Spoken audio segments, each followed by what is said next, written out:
À quoi s'attendre quand on obtient des services d'orthophonie?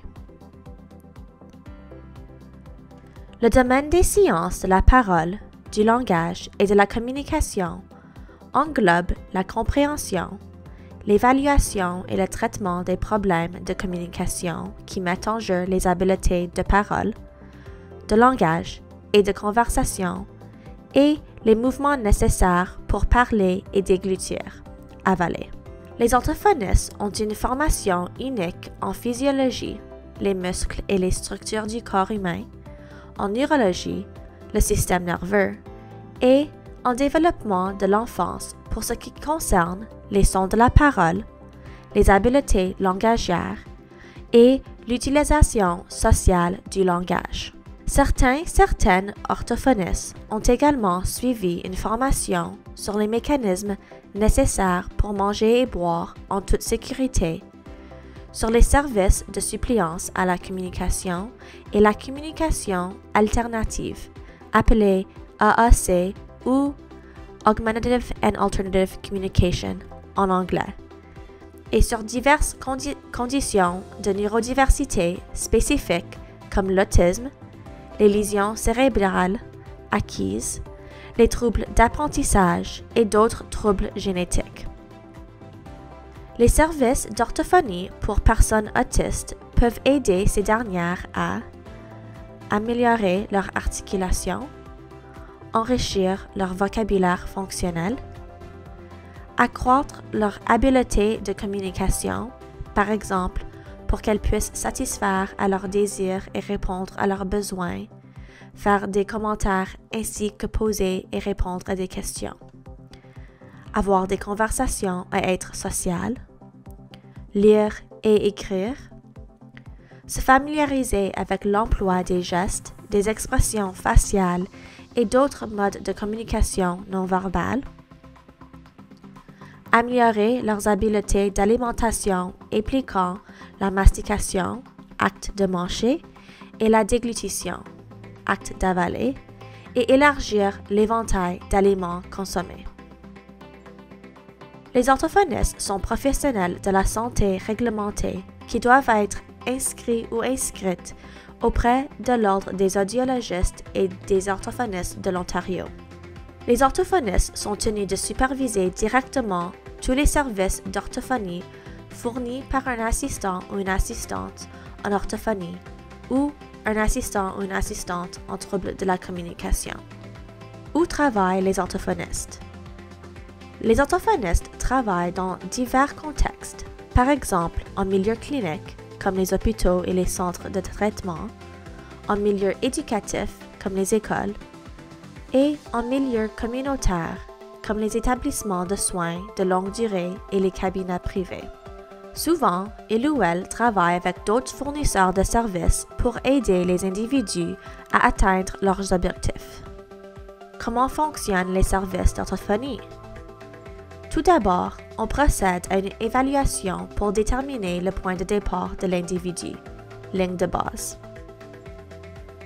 Ensuite, l'orthophoniste travaille en collaboration avec l'individu et sa famille pour fixer des objectifs significatifs, c'est-à-dire importants pour l'individu. Un plan d'intervention est élaboré, puis les services commencent. La période de service donne lieu à un processus continu d'examen, d'évaluation et de réévaluation des données pour déterminer si les objectifs et le plan fonctionnent ou s'il faut les rajuster. Comment se déroulent les évaluations orthophoniques?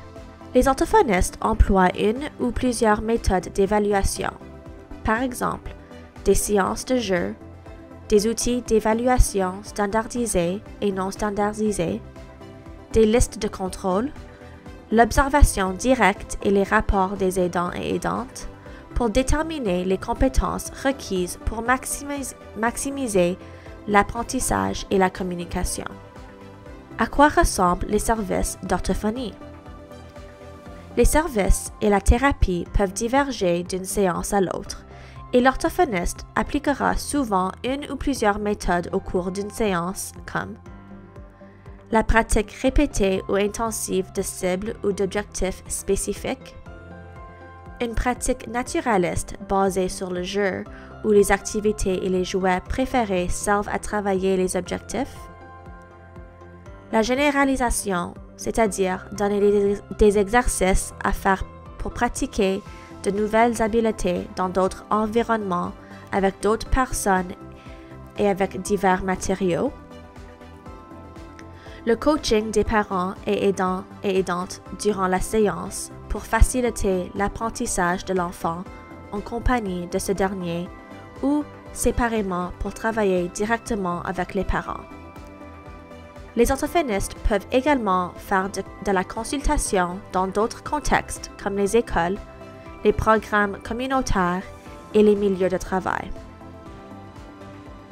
Les orthophonistes peuvent aussi aiguiller les personnes vers d'autres services et ou fournisseurs qui aideront à l'atteinte des objectifs souhaités.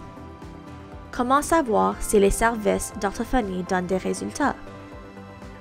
Les orthophonistes appliquent une approche factuelle basée sur des données probantes où l'on recueille et analyse des données qui indiquent si les services donnent des résultats.